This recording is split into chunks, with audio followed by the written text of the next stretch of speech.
أعوذ بالله من الشيطان الرجيم. بسم الله الرحمن الرحيم. الحمد لله رب العالمين، والصلاة والسلام على أشرف الخلائق أجمعين، سيدنا وسيد الأولين والآخرين، حبيبنا وحبيب إله العالمين، إمام المرسلين وخاتم النبيين، أبي القاسم المصطفى محمد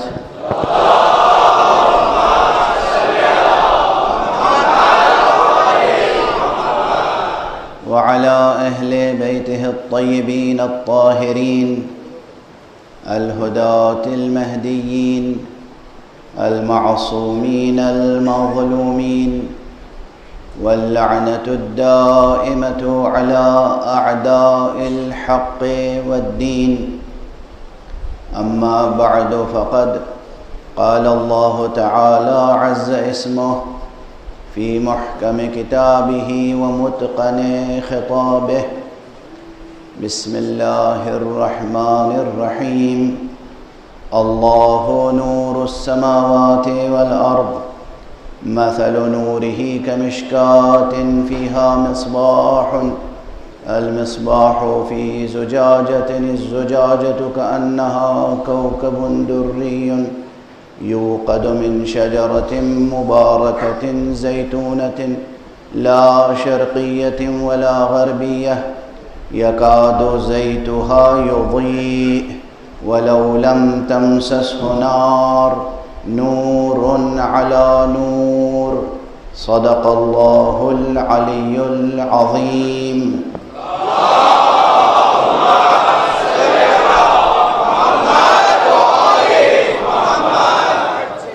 ایک مرتبہ اور بلند تر صلوات پڑھیں.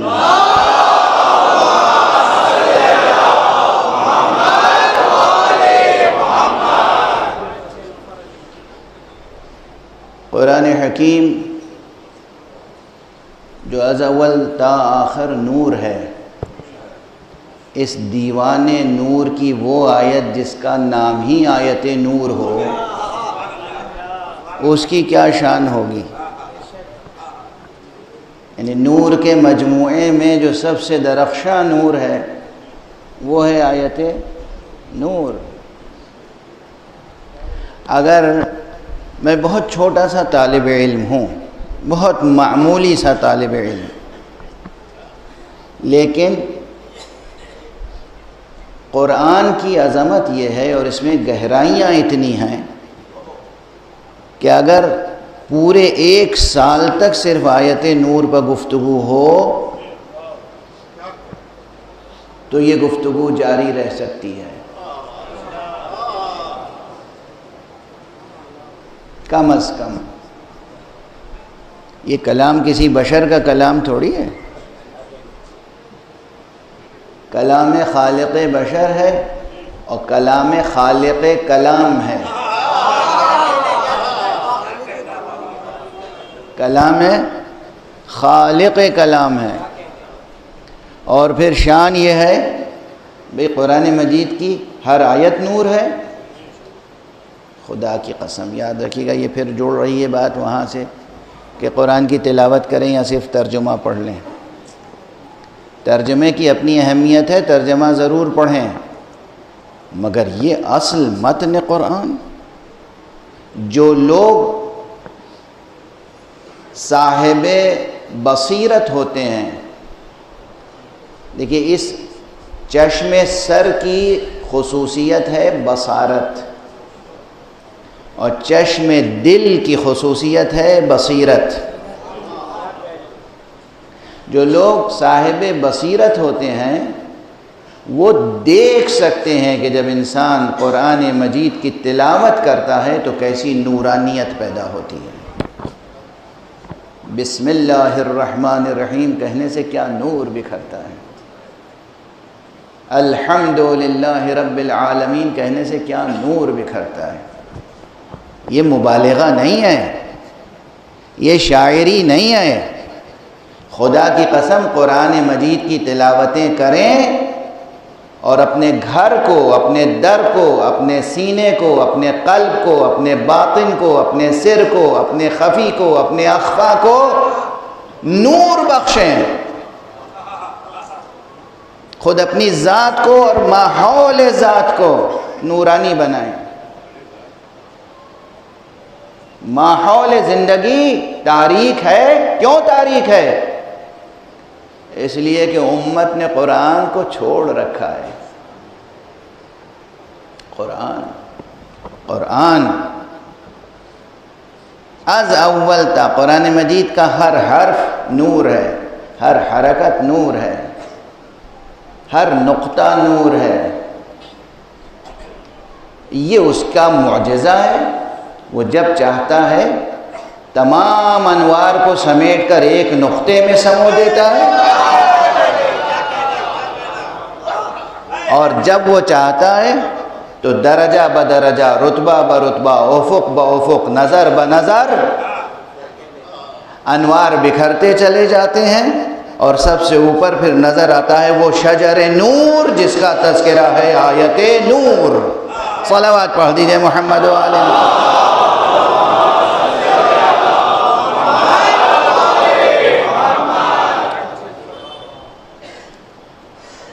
کل جو بات میں نے کہی تھی وہ بہت کلیدی تھی. قفل ابجد کی کلید تھی وہ بات. اب قفل ابجد کسے کہتے ہیں؟ قفل کے معنی تو ہیں تالا. اب بھی بہت سے ایسے وہ صندوق ملتے ہیں اور ایسی بریف کیس آتی ہے کہ جس میں الفیبٹس ہوتے ہیں یا نمبر ہوتے ہیں. اب وہ نمبر کے ذریعے سے بند ہو جاتی ہے اور نمبر کے ذریعے سے کھل جاتی ہے نا. تو جو حروف یا لیٹرز کے ذریعے سے تالا کھلتا ہو اور بند ہوتا ہو اسے کہتے ہیں قفل ابجد. یہ سمجھ لیجئے آسانی کے لیے، بچوں کے سمجھانے کے لیے.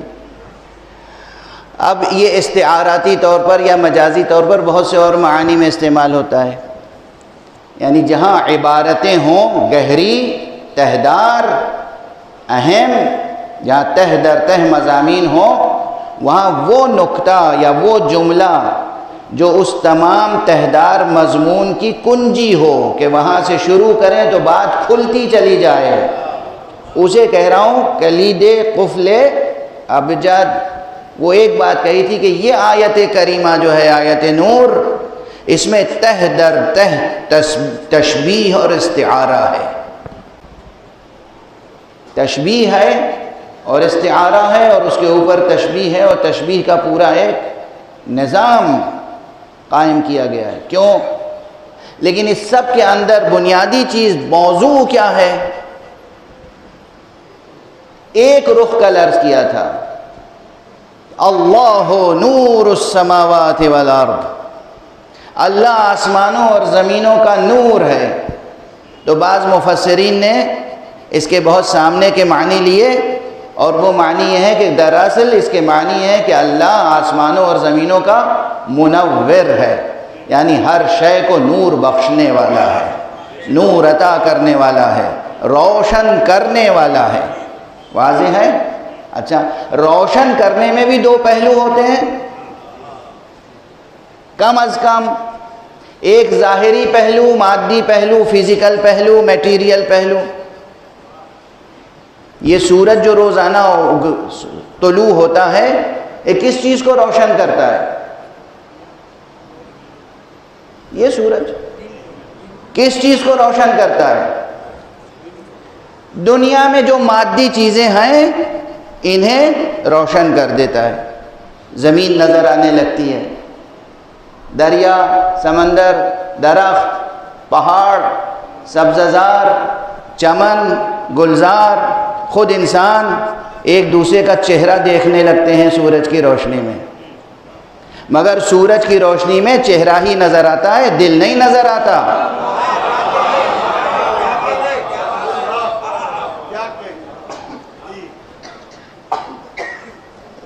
اتنی بات تو آسانی سے سمجھ میں آ گئی نا. ایک شخص ہے، آپ اسے اپنا دوست سمجھتے ہیں برسہ برس سے، پتہ نہیں دوست ہے یا نہیں. ایک شخص ہے، آپ اسے دشمن سمجھتے ہیں لیکن حقیقتاً پتہ نہیں وہ دشمن ہے یا نہیں. کبھی کبھی صرف خوش فہمیاں اور غلط فہمیاں اپنا رول پلے کرتی رہتی ہیں. کہیں خوش فہمیاں نور بکھیرتی ہیں اور کہیں غلط فہمیاں تاریکیاں پیدا کر دیتی ہیں. تو آپ سمجھ رہے ہیں کہ یہ میرا دوست ہے اور یہ میرا دشمن. روزانہ سورج کی روشنی میں اسے دیکھتے ہیں، مگر سورج کی روشنی میں نہ غلط فہمی دور ہوتی ہے نہ خوش فہمی کافور ہوتی ہے.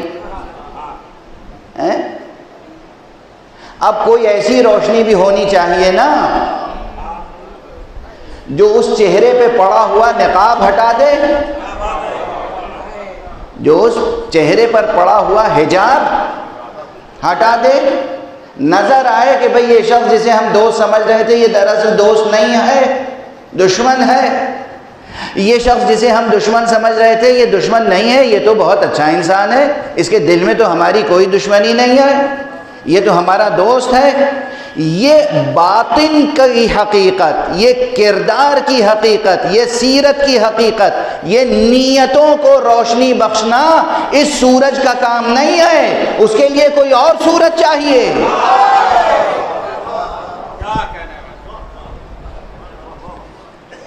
دیکھیں ان مجلسوں سے دوست اور دشمن کی پہچان بھی اگر لے کے ہم اپنی زندگی کو سنوار نہ سکے تو پھر سرکار سید الشہداء کے تذکرے کے انوار اور اقدار کیسے سامنے آئیں گے، اس سے کیسے فائدہ اٹھائیں گے؟ وہ نگاہیں جو ایک نظر ڈال کے پہچان لیتی تھیں کہ حر دشمن نہیں ہے، دوست ہے.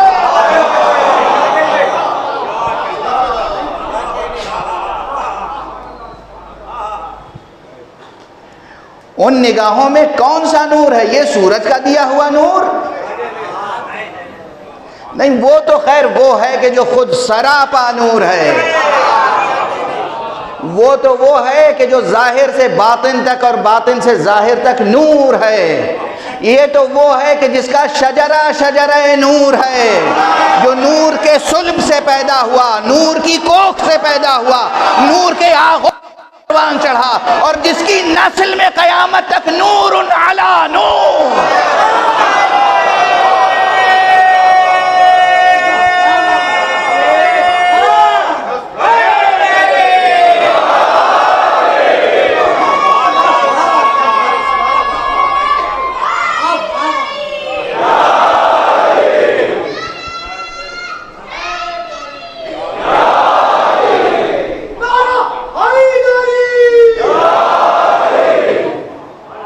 یہ وہ نور ہے،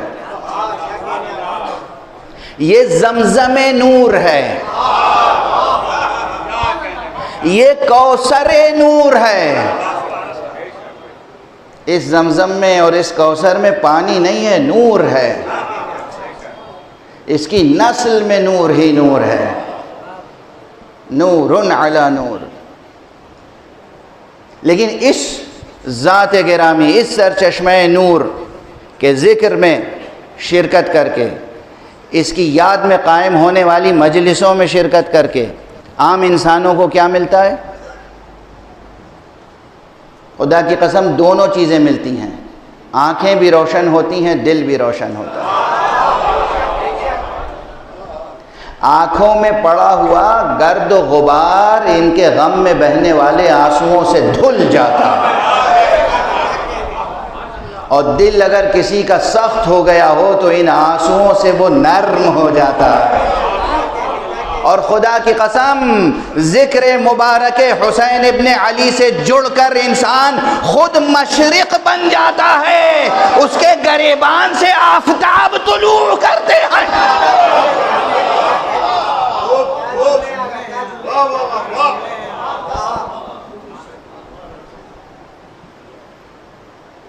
اسے پھر عرض کر رہا ہوں، خطابت و شاعری نہ سمجھیے گا.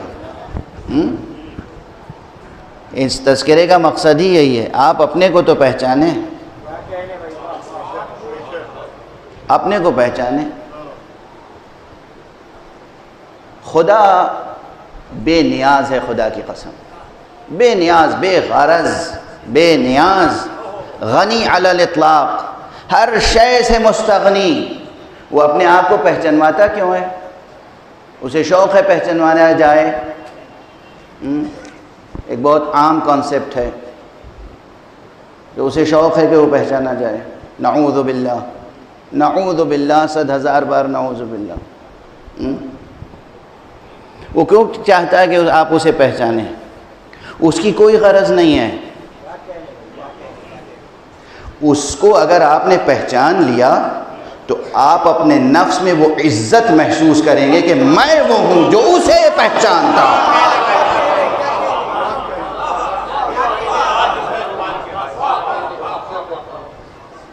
واضح ہے؟ اکثر ہمیں ملتے ہیں لوگ، سیاسی سماجی کارکن حضرات،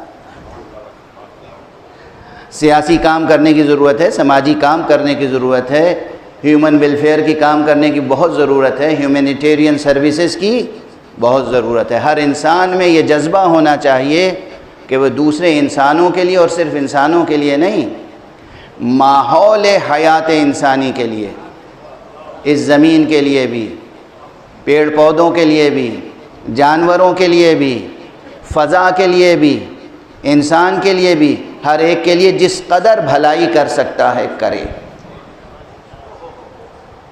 یہ جذبہ ہونا چاہیے۔ جو لوگ بہت سگریٹ پیتے ہیں وہ کم سے کم 2 جذبے سے سگریٹ چھوڑ سکتے ہیں۔ ایک تو یہ کہ خود ان کی جان کو خطرہ ہے، دوسرے یہ کہ ان کے دھوئیں سے پالوشن میں بھی کچھ نہ کچھ اضافہ ہوتا ہے۔ سگریٹ آپ پیتے ہیں لیکن آپ کے ارد گرد دوست احباب عزیز اقربا جو بیٹھے ہوتے ہیں انہیں بھی تکلیف ہوتی ہے، بلکہ مرض لاحق ہو سکتا ہے، بیمار پڑ سکتے ہیں۔ ایک مثال دی میں نے، ہو سکتا ہے جو لوگ سگریٹ پینے کے عادی ہوں وہ آج سے میرے مخالف ہو جائیں، تو ہو جائیں۔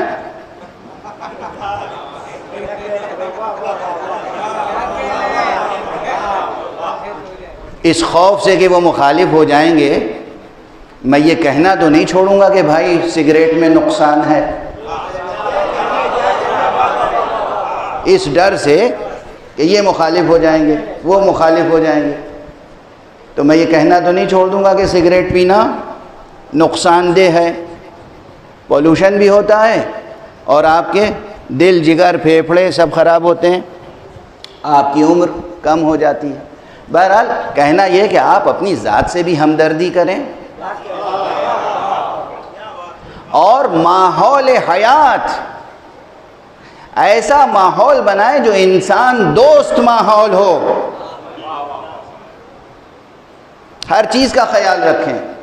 بہرحال یہ جملہ تو درمیان میں آ گیا۔ عرض یہ کر رہا تھا کہ ذکر مبارک حضرت سید الشہداء ابو عبداللہ الحسین علیہ السلام،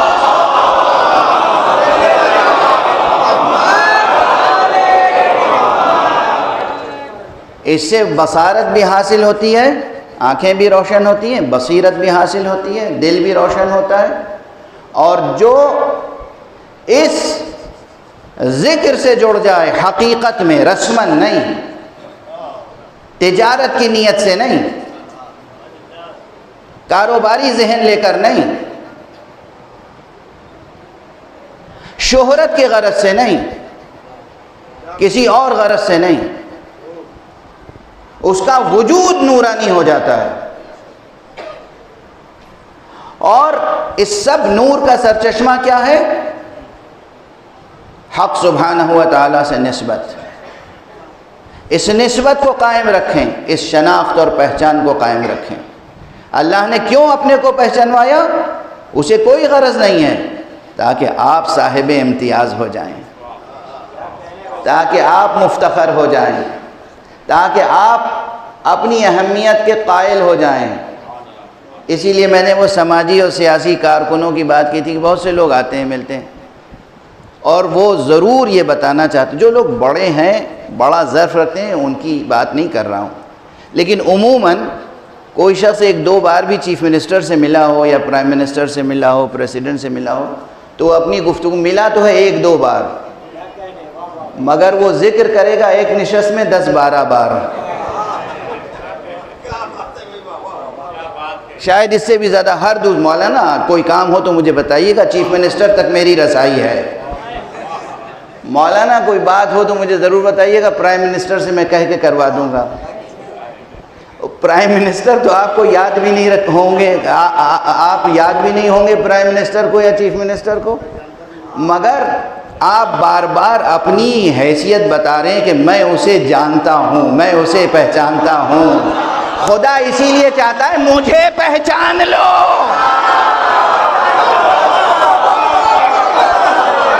ناز کرنا ہو تو اس پر ناز کرو کہ میں خدا کو پہچانتا ہوں۔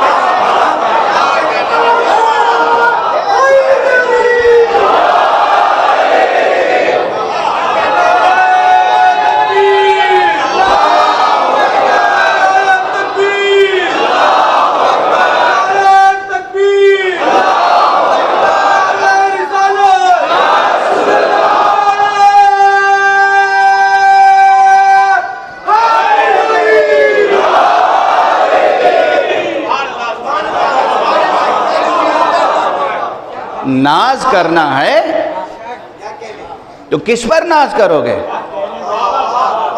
ان سیاسی لیڈروں کی کیا حیثیت ہے؟ جب تک کرسی پر ہیں، جس دن الیکشن ہار گئے پھر کیا ہوگا؟ اب وہ جو صبح سے شام تک تذکرہ کرتے تھے میں انہیں جانتا ہوں، میرے بڑے اچھے تعلقات ہیں، جس دن وہ ہاریں گے دوسرے دن نہیں میرے ان سے کوئی تعلقات نہیں۔ آگے جو دوسرا لیڈر آیا ہے ابھر کے، کہیں اس سے دوری نہ ہو جائے۔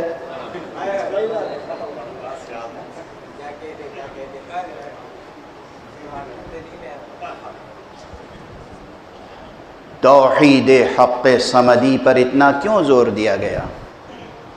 کلمہ لا الہ الا اللہ پر اتنا کیوں زور دیا گیا؟ افسوس ہوتا ہے کہ بعض اسکولوں میں، بعض مدرسوں میں، بعض پاٹھشالاؤں میں کوئی کلمہ لا الہ الا اللہ کہہ دے تو لوگ برا مان جاتے ہیں اور ایک ایشو کھڑا کر دیتے ہیں۔ نہیں ایسا نہ کیجئے۔ وہ اللہ، وہ ایشور، وہ خدا، وہ جو اس پوری سنسار کا، اس پوری کائنات کا بنانے والا ہے، اس کو سب سے زیادہ یاد رکھنے کی ضرورت ہے۔ اس کو آپ کی ضرورت نہیں ہے، آپ کو اس کی ضرورت ہے۔ توحید، خدا شناسی، اور صرف اس لیے خدا، آپ سمجھتے ہیں لا الہ الا اللہ کہتے ہیں تو خدا کو سرور آ جاتا ہے، وہ خوش ہوتا ہے؟ محتاج ہے وہ۔ آپ اللہ اکبر کہتے ہیں تو اسے بڑائی مل جاتی ہے، آپ اس کے سامنے جھک جاتے ہیں تو وہ عظیم ہو جاتا ہے، آپ اس کے سامنے سجدہ کرتے ہیں تو وہ اعلیٰ ہو جاتا ہے۔ آپ یہ سمجھتے ہیں جتنی آپ کے پیشانی اس کے سامنے جھکے گی اتنی ہی آپ سرفراز ہوں گے۔ خدا کی قسم، جو اخلاص کے ساتھ، معرفت کے ساتھ، خلوص کے ساتھ، اپنے پورے ارادے اور اختیار کے ساتھ خدا کے سامنے سجدے میں اپنی پیشانی رکھ دے اس خاک پر، پھر وہ خدا کے علاوہ دنیا کی کوئی طاقت اس کے سر کو اپنے سامنے جھکا نہیں سکتی۔ جب بھی کوئی جھکانا چاہے گا تو اسے ایک کرن کی طرح، بلکہ ایک نور کے سرچشمے کی طرح ایک اس کے سامنے جملہ آئے گا، ان مثلی لا یبایع مثلا، مجھ جیسا اس جیسے کی بیعت نہیں کرتا۔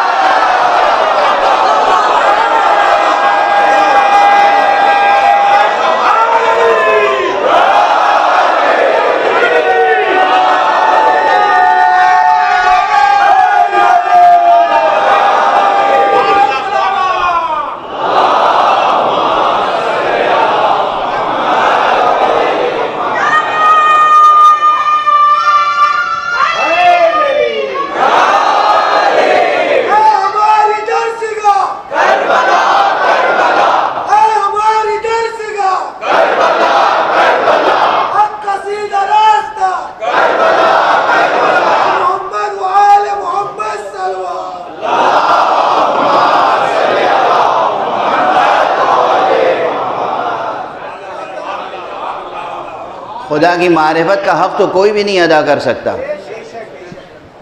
لیکن ذرا سی بھی خدا کی شناخت ہو جائے، ذرا سی معرفت حاصل ہو جائے، ذرا سا رشتہ برقرار ہو جائے خدا سے، تو خدا کی قسم پھر ہر انسان کی یہ کیفیت ہو سکتی ہے، ہم تمہارے سامنے کیوں سر جھکائیں، ہم خدا رکھتے ہیں، ہم بھی خدا رکھتے ہیں۔ تم کیا رکھتے ہو؟ ایٹم بم رکھتے ہو۔ تم کیا رکھتے ہو؟ توپیں بہت اچھی بناتے ہو۔ تم کیا رکھتے ہو؟ پیٹرول رکھتے ہو۔ تم کیا رکھتے ہو؟ گیس رکھتے ہو۔ تم کیا رکھتے ہو؟ بہت بڑی فوج رکھتے ہو۔ ہم بھی خدا رکھتے ہیں۔ صلوات پڑھ دیجئے محمد۔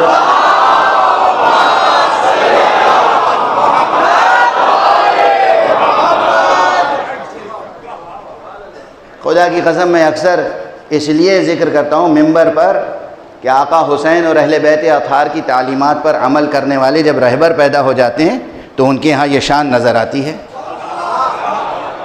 مشرق ہو یا مغرب پوری دنیا جھکانے کی کوشش کرتی ہے مگر یہ کبھی جھکتا نہیں ہے سر۔ کس اعتماد کے ساتھ کہتا ہے؟ کس اعتماد کے ساتھ؟ جو دنیا کا سب سے بڑا مغرور ملک ہے اس کو لقب ہی دے دیا شیطان اکبر کا۔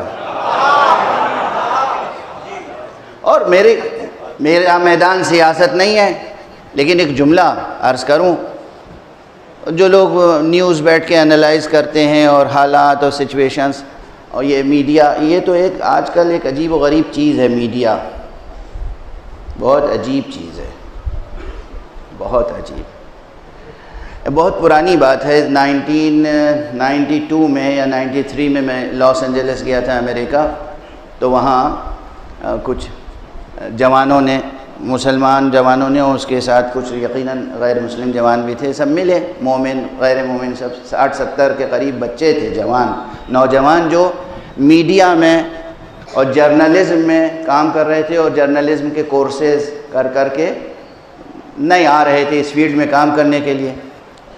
خیر انہوں نے ایک سیمینار، چھوٹا سا سیمینار، اب نیا لفظ بناؤ، سیمینار ایک چھوٹا سا ایک گیدرنگ تھی، وہاں سوال جواب، کوشچن آنسر۔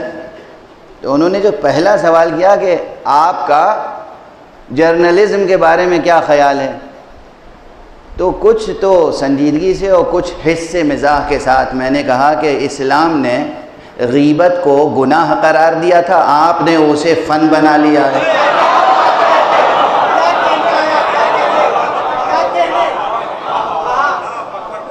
اسلام نے غیبت کو حرام قرار دیا تھا، آپ نے اس کو انڈسٹری بنا دیا۔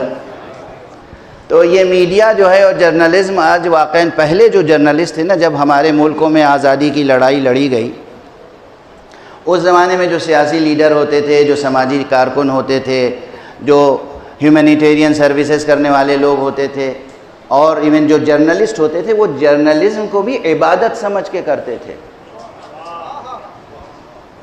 کہ ہمیں جھوٹی خبریں نہیں شائع کرنی ہیں، ہمیں صحیح بات پہنچانی ہے عوام تک، ہمیں ظلم کا مقابلہ کرنا ہے، ہمیں حق بات کہنی ہے اور حق کا پرچم بلند رکھنا ہے۔ وہ قلم کی حرمت اور ناموس سے واقف تھے، جان دے دیتے تھے، سزائیں کاٹتے تھے، مگر غلط پروپیگنڈے کا حصہ نہیں بنتے تھے۔ وہ بھی جرنلسٹ تھے، ہمارا سلام ہو ان جرنلسٹوں کو اور میڈیا کے ان عظیم کام کرنے والوں کو۔ لیکن اب آج کل صورتحال کچھ بدل گئی ہے، تو کچھ کی کچھ خبریں نشر ہوتی رہتی ہیں، انالائز کرتے ہیں ملکوں کے بارے میں، حقیقت کچھ ہے، پہلے سے آپ پریڈکشنز پہ پریڈکشنز کیے جا رہے ہیں۔ میں 100% اندر کی بات بتا رہا ہوں، سبحان اللہ۔ کوئی کیس سپریم کورٹ میں چل رہا ہے، وہ ججز تو محترم ججز بعد میں فیصلہ کریں گے، یہ جو میڈیا میں ٹیلی ویژن اینکرز ہیں یہ لوگ پہلے ہی فیصلہ سنا دیتے ہیں۔ ہے نا یہ مصیبت؟ سپریم کورٹ کے لیے بھی یہ مصیبت ہے، سپریم کورٹ کے لیے بھی یہ مصیبت ہے، عوام کے لیے بھی مصیبت ہے۔ بہرحال اللہ کرے کہ یہ میڈیا اور جرنلزم کا فن اپنی عظمتوں اور حرمتوں کے ساتھ باقی رہے۔ میں جو بات عرض کرنا چاہ رہا ہوں، مثلاً ایران، مثال دے رہا ہوں، مثلاً آیت اللہ العظمیٰ خامنئی رہبر انقلاب اسلامی،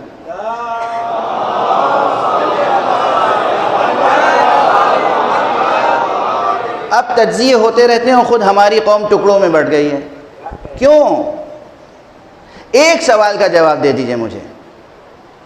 جب سے جمہوری اسلامی ایران قائم ہوا ہے حضرت امام خمینی رضوان اللہ علیہ کے انقلاب کے نتیجے میں، آج تک دنیا کی تمام بڑی طاقتیں سینکشنز لگاتی رہیں، پابندی، سینکشنز، پابندی، سینکشنز، اقتصادی ناکہ بندی، اقتصادی ناکہ بندی۔ اس کے باوجود جنہیں یہ سمجھتے تھے کہ یہ علماء، یہ عمامہ رکھنے والے، یہ حکومت کیا چلائیں گے، یہ سیاست کیا کریں گے، یہ ملک کیا چلائیں گے، دوسرے ملکوں پہ جن پہ پابندیاں نہیں ہیں، دیکھیے کہ وہ اقتصادی طور پر ناکام ہوتے جا رہے ہیں۔ چھوٹے بڑے ملکوں کو دیکھ لیجئے، اقتصادی طور پر ناکام، سری لنکا سے لے کے اور بہت سے ملکوں کو دیکھ لیجئے، کچھ ناکام ہو چکے ہیں، کچھ ناکام ہیں مگر مان نہیں رہے ہیں ابھی کہ ہم ناکام ہیں۔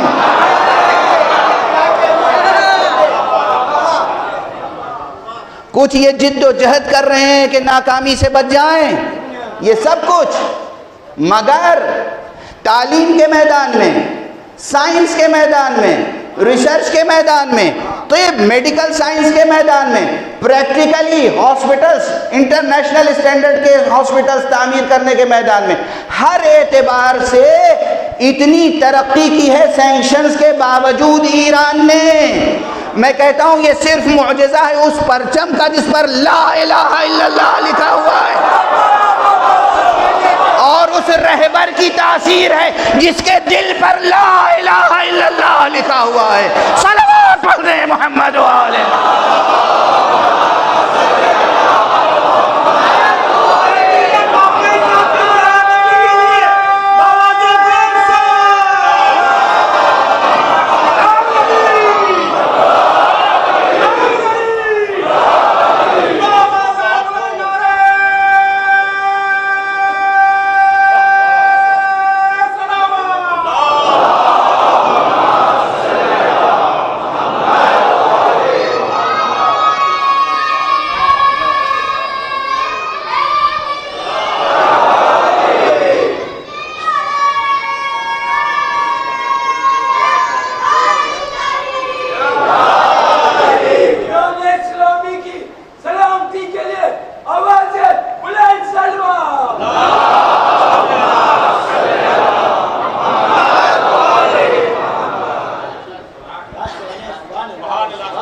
حالات سامنے ہیں، کس کا معجزہ ہے؟ توحید حق سمدی۔ ہم خدا رکھتے ہیں، ہم امریکہ کے سامنے کیوں جھک جائیں؟ ہم خدا رکھتے ہیں، ہم کسی اور کے سامنے کیوں جھک جائیں؟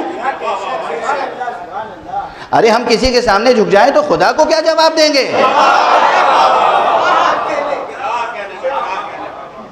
ہم خدا رکھتے ہیں، ہم کلمہ طیبہ رکھتے ہیں، اور ہم تو وہ ہیں جو کلمہ طیبہ بھی رکھتے ہیں، شجرہ طیبہ بھی رکھتے ہیں۔ کلمہ طیبہ بھی رکھتے ہیں، شجرہ طیبہ بھی رکھتے ہیں، وہ شجرہ طیبہ جس کی جڑ نور، تنا نور، شاخیں نور، پتے نور، کلیاں نور، پھول نور، پھل نور، شجرہ کیا ہے؟ نور علی نور۔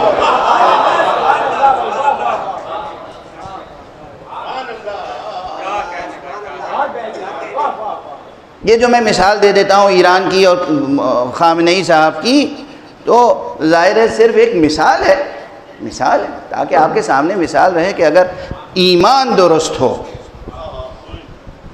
یقین محکم ہو، پوری دنیا مل کے مخالفت کرے تب بھی سر جھکتا نہیں ہے،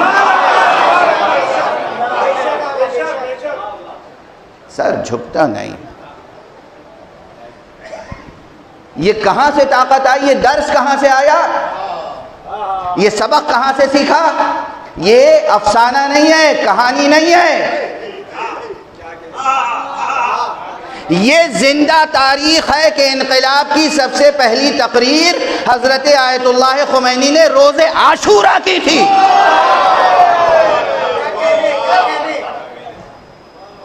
روز عاشورہ حسینی۔ اس کے معنی کیا ہے؟ دست ادب جوڑ کے عرض کر رہا ہوں، جہاں تک میرے عزاداران حسینی سماعت فرما رہے ہیں، عزاداری سوگواری ہے، عزاداری غم منانا ہے، عزاداری آنسو بہانا ہے، عزاداری ماتم کرنا ہے، مگر عزاداری دشمن کے آگے سر تسلیم خم کرنا نہیں ہے۔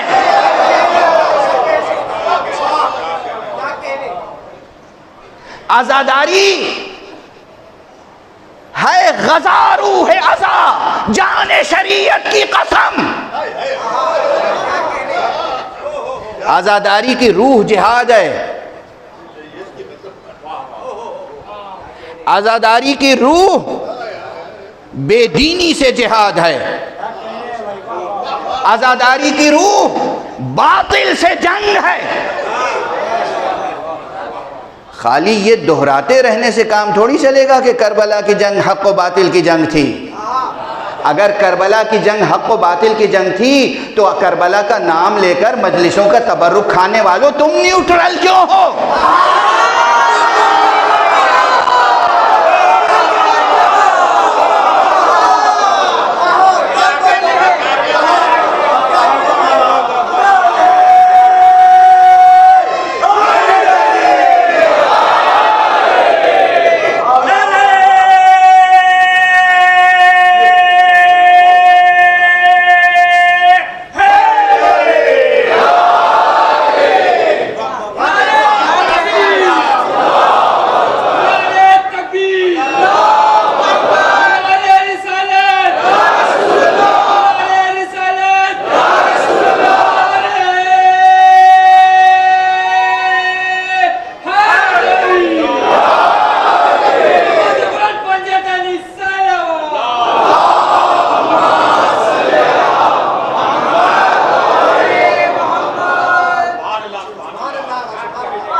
خدا کی قسم، قرآن کی قسم، اس دل پر نور کی قسم جس پر قرآن نازل ہوا، اس کے پورے شجرہ نور کی قسم، کربلا حق و باطل کی جنگ تھی۔ اور ایک جملہ بدل دوں، آج سے یہ نہ کہیے گا کربلا حق و باطل کی جنگ تھی، کربلا حق و باطل کی جنگ ہے۔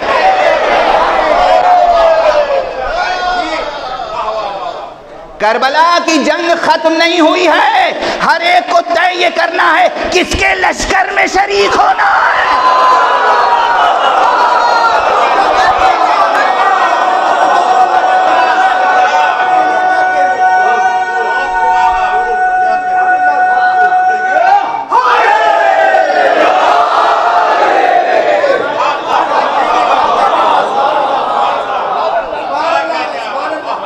کربلا کی جنگ تھی نہیں،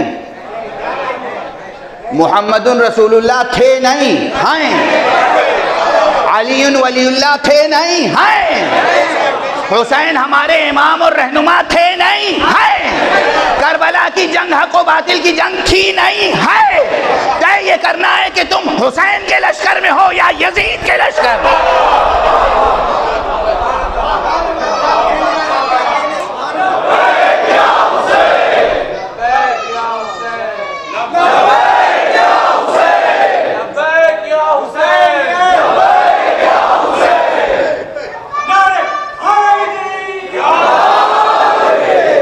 ہر شخص، ہر فرد، ہر مرد، ہر عورت، ہر وہ بچہ جو سن تمیز تک پہنچ چکا ہو، ہر وہ بچہ جو سفید اور کالے رنگوں کو پہچانتا ہو، ہر وہ بچہ جو اندھیرے اجالے کی تمیز پیدا کر چکا ہو، ہر وہ بچہ جو رات اور دن میں فرق کرتا ہو، اس کی ذمہ داری ہے کہ جہاں تک ممکن ہے حق کا ساتھ دے سکے، حق کا ساتھ دے، جتنی اس کی کیپیسٹی ہو، جتنا باطل سے دور ہو سکتے ہو دور ہو، جتنا باطل کو رد کر سکتے ہو رد کرو، جس قدر باطل کو کچل سکتے ہو کچلنے کی کوشش کرو، جس قدر باطل کو روند سکتے ہو روندنے کی کوشش کرو، جتنی تمہاری سکت ہو، ورنہ حق و باطل کی جنگ میں بس دو ہی لفظ ہیں، حق باطل، درمیانی کوئی چیز نہیں ہے۔ نیوٹرلزم کے معنی ہے منافقت۔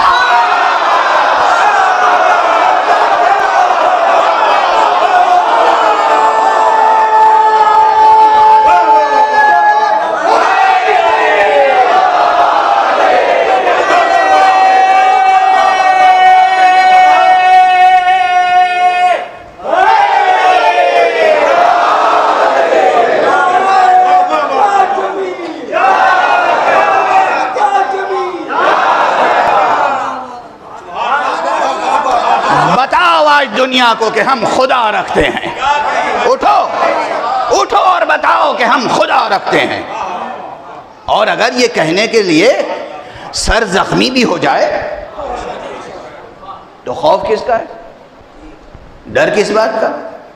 محبت ہے اس زندگی سے؟ یہی کمزوری ہے۔ ساری کمزوری ہے، یہ ساری کمزوری انسان کی یہ ہے کہ محبت ہے کس سے؟ اس زندگی سے۔ زندگی سے تو عشق ہونا چاہیے، مگر اس زندگی سے نہیں، اس زندگی سے۔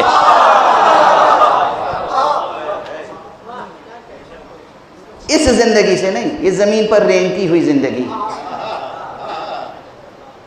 یہ کائی اور کیچڑ میں آلودہ زندگی، یہ خاک اور خون میں آلودہ زندگی، یہ خاکنائے دہر میں محدود زندگی، یہ زندگی جس کا آخری لمحہ موت کہلاتا ہے، یہ زندگی محبت کرنے کے قابل نہیں ہے۔ اس زندگی سے محبت کرو جو عظیم الشان زندگی ہے، جس کے بعد زندگی ہی زندگی ہے، زندگی ہی زندگی ہے، زندگی ہی زندگی ہے۔ انسان ازلی تو نہیں ہے مگر ابدی ہے، بشرطے کہ نور علی نور کا پیغام سمجھ لے۔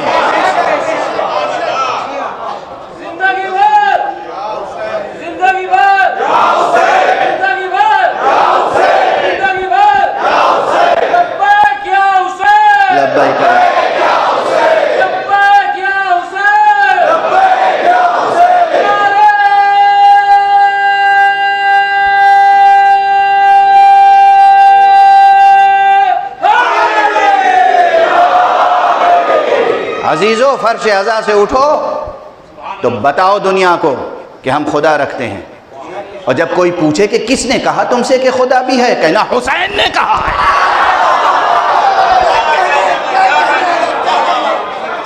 کسی کی مجال نہیں ہے جو تمہیں جھٹلا دے۔ فلسفی، منطقی، مشککین، کمیونسٹ، خدا کے انکار کرنے والے ملحد، سفسطی، کوئی بھی آ جائے، فرش عزا سے اٹھو، اعلان کرو کہ ہم خدا رکھتے ہیں۔ اور جب کوئی پوچھے کس نے کہا خدا بھی وجود رکھتا ہے، کہہ دینا حسین نے کہا ہے۔ یہ نہ کہنا سقراط کی یہ دلیل ہے اور بقراط کی وہ دلیل ہے، اور فلسفی افلاطون نے یہ کہا اور ارسطوٹل نے یہ کہا اور حکیم نے یہ کہا اور فلسفی نے یہ کہا اور علامہ نے یہ کہا۔ نہیں، ایک جواب ہو، خدا ہے، یہ ہمیں حسین نے بتایا ہے۔ مجال ہے کسی کی کہ جو جھٹلا سکے؟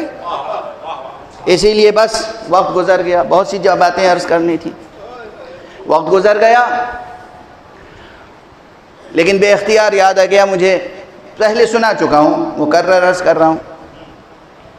جوش ملیح آبادی نے ایک جگہ کہا ہے کہ ثبوت حق کے لیے ہم ایسے اہل نظر کو ثبوت حق کے لیے اگر رسول نہ آتے تو صبح کافی تھی. صبح یہ بات کہہ چکا ہوں میں کہ صبح ہو، شام ہو، ظہر ہو، ہر گزرتا ہوا لمحہ وجود خدا پر ایک دلیل ہے. لیکن انہی لمحوں میں لوگ سانسیں لیتے رہتے ہیں اور خدا کا انکار کرتے رہتے ہیں.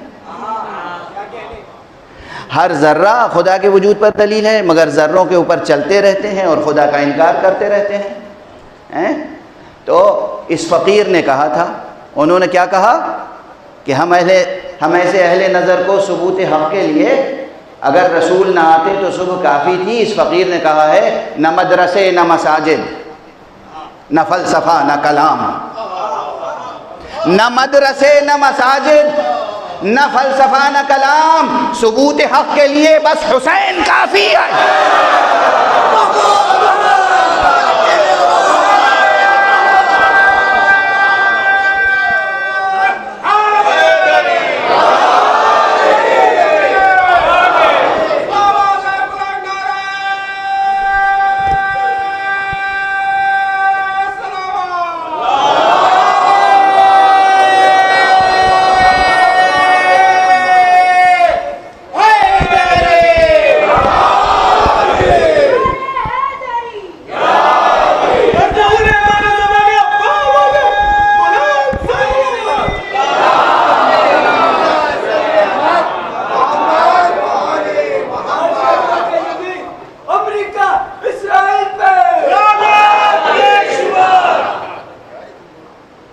مجھے بھی تقریر کرنے دیں،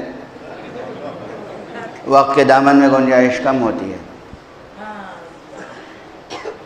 ایک چیز یاد رکھیں، جس کا نام لے رہے ہیں نا اس کی ضرورت ہی نہیں پیش آئے گی. معصوم نے کہا ہے کہ الباطل یموت بترک ذکر، باطل کا نام لینا چھوڑ دو خود ہی مر جائے گا.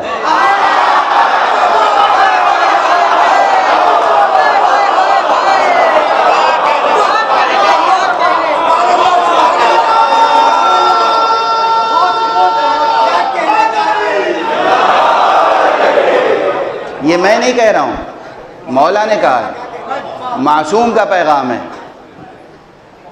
الباطل یموت بترک ذکر، باطل کا نام نہ لو، ذکر چھوڑ دو اس کا، خود ہی مر جائے گا. ہم میں سے بہت سے یہ گناہگار ہیں، اشارتاً کنایتاً طنز کرنے کے لیے، واہ واہ کرنے کے لیے، سبحان اللہ کے لیے، آپ کے نعروں کے لیے اتنا باطل کا تذکرہ کیا کہ جسے مر جانا چاہیے تھا بہت پہلے، آج تک زندہ ہے. یعنی کم سے کم اس کا نام زندہ ہے، تذکرہ ہوتا ہے، لوگ اس کے بھی حمایتی کھڑے ہو جاتے ہیں کہیں نہ کہیں سے. نہیں، حق کا بیان کرو، حق سے وابستہ ہو جاؤ، ثبوت دو زبان سے لے کر عمل تک کہ حسینی ہو، عزادار ہو.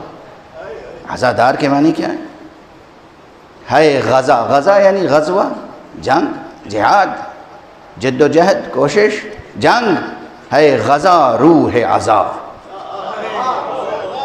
ہے، غزہ روح عزا. یہ غزہ غذا نہیں ہے، غزہ ہے. غین زے الف، دال ذال والا غذا نہیں ہے، یہ رے زے والا زے ہے. غزہ روح عزا، جان شریعت کی قسم. یہ یاد رکھیں. بے دینی کے خلاف کام کرنے کا نام ہے عزاداری، باطل کے خلاف کام کرنے کا نام ہے عزاداری. آنکھوں میں آنسو ہو مگر دل میں کمزوری نہ ہو، ہاتھوں میں اتنی قوت ہو کہ جب مولا کی مرضی ہو علم ہاتھ میں اٹھائیں اور جب مولا کی مرضی ہو شمشیر ہاتھ میں اٹھا لیں. مولا کی پابند، زندگی کی ضرورتیں پوری ہونی چاہیے، انسانوں کی خدمت ہونی چاہیے، ماحول زندگی کو شر سے پاک کرنا ہے، ماحول زندگی کو انسان دوست ماحول بنانا ہے. اور انسان دوست ماحول یعنی حق پسند ماحول. بس گفتگو ختم کر رہا ہوں، روک رہا ہوں. بہت کچھ عرض کرنا چاہتا تھا لیکن تسلسل بیان کچھ اس طرف آگے بڑھتا چلا گیا. اس طرح مجلسوں میں آپ جس طرح انہماک سے شرکت کر رہے ہیں، تمام مجلسوں کی بات کر رہا ہوں، مجلسوں میں شرکتیں کم نہ ہوں. یہ جو نیا کلچر آ گیا ہے 2 سال کے کووڈ کی وجہ سے کہ کچھ لوگوں نے گھروں پر بیٹھ کر صرف چینلوں کے ذریعے سے اور انٹرنیٹ کے ذریعے سے مجلس اعضاء میں شرکت کرتے ہیں، اس کا بھی اپنا ثواب ہے، لیکن اپنے گھر سے نکلیں، جتنے قدم چل کے آپ آئیں گے فرش اعضاء تک اس کا ثواب ہے۔ مجلس میں شرکت کریں، ان مجلسوں میں معصوم کے انوار شریک ہوتے ہیں، ان مجلسوں میں ملائکہ شریک ہوتے ہیں، ان مجلسوں میں فرشتے شریک ہوتے ہیں، ان مجلسوں کی سعادتوں اور برکتوں کو اپنے دامن میں سمیٹیں، مجلسوں میں شرکت کریں، اور جو پیام حسینی کو لے کر، جو پرچم حسینی کو لے کر جلوس اعضاء برآمد ہوتے ہیں ان میں بھی شرکت میں کمی نہ آئے۔ ہاں، صفائی سے، ڈسپلن سے، احتیاط سے، سب کو پیغام حسین دینے کے لیے آپ کی آنکھوں میں آنسو ہوں اور ساری انسانیت کے لیے آپ کے دل میں ہمدردی ہو، اس طرح شریک ہوں۔ مجھ سے آج التماس کرنے والوں نے ایک عجیب و غریب نام یاد دلا دیا کہ ان کے لیے سورہ فاتحہ پڑھواؤں، مجلس کے بعد انشاءاللہ سورہ فاتحہ بھی پڑھیے گا اور ان کی روح کی بلندی کے لیے دعا کیجیے گا۔ اس بمبئی میں عزاداری کے فروغ میں اور خصوصیت کے ساتھ جو جلوس اعضاء ہے، شام غریباں کا جلوس، عاشور کا جلوس اور جتنے بھی جلوس نکلتے ہیں، ان جلوسوں کو قائم کرنے میں اور فروغ دینے میں حضرت علامہ عباس رضوی مرحوم کا بہت کنٹریبیوشن ہے۔ بھلائیے گا نہیں اس نام کو، ان کے لیے سورہ فاتحہ سے ان کی روح کو شاد کیجیے گا اور جلوسوں میں شرکت کیجیے گا خصوصیت کے ساتھ۔ مجلس اعضاء حسین اور جلوس حسین، جلوس ماتم، جلوس اعضاء، اس کی رونق میں کمی نہ آنے پائے۔ اگر کوئی کمی آ گئی تو ہم امام کو منہ دکھانے کے قابل نہیں رہے۔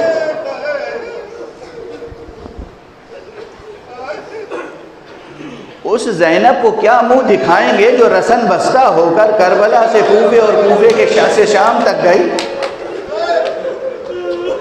اس بی بی کو کیا ہم منہ دکھائیں گے اگر ہم آقا کی محبت میں خود پا برہنا اور سر برہنا جلوس میں شریک نہ ہو سکے؟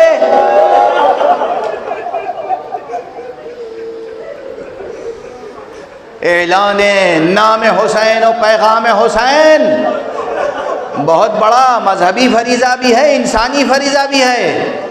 ہر انسان کو یہ بتانا ہے کہ امام حسین کون تھے۔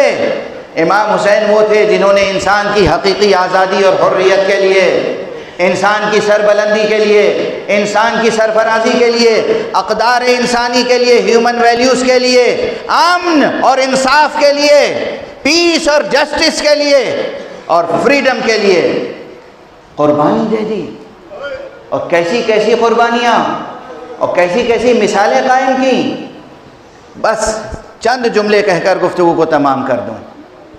ویسے تو یہ جملہ یاد رکھیے گا اس فقیر کا کہ ہمارے یہ معصومین تو وہ ہیں جو سراپا نور ہیں، عرش نشیں ہیں، فلک نشیں ہیں، فردوس نشیں ہیں، مالک فردوس ہیں، انہیں اس خاک نائے دہر میں آنے کی کیا ضرورت تھی؟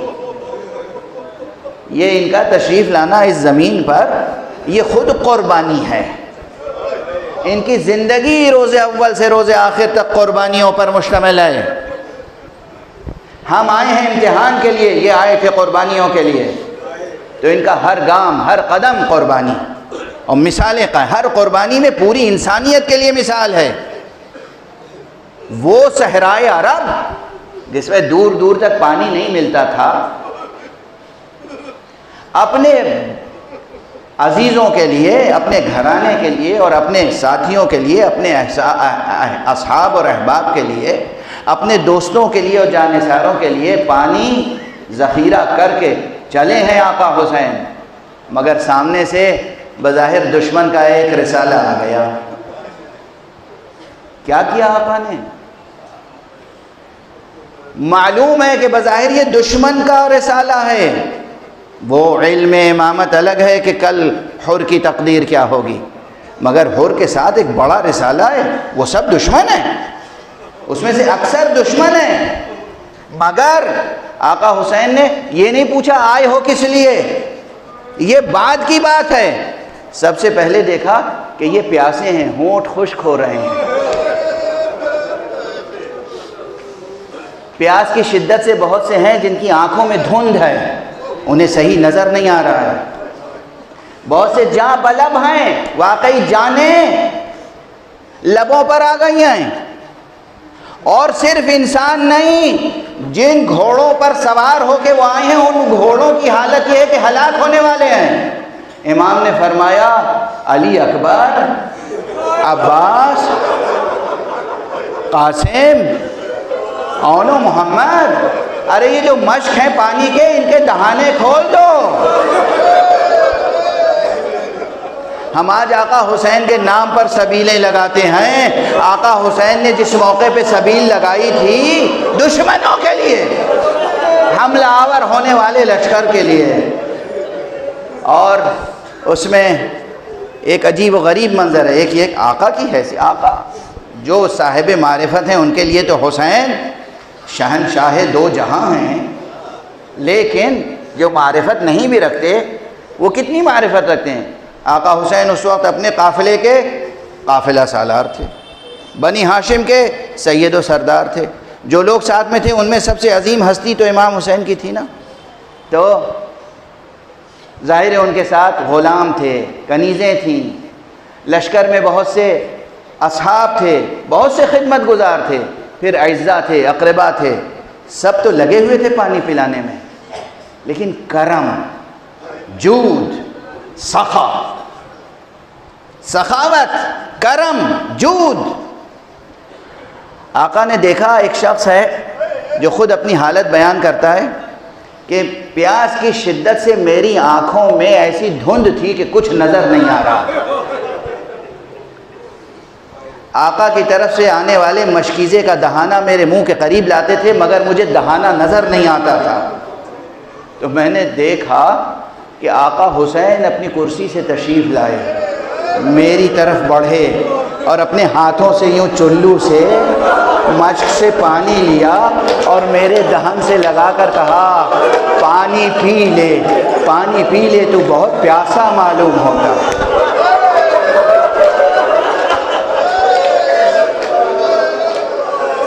قربان ہو جائیں ہماری جانیں اس سید الشہداء، سید الشہداء ابو الشہداء ابو عبداللہ الحسین پر۔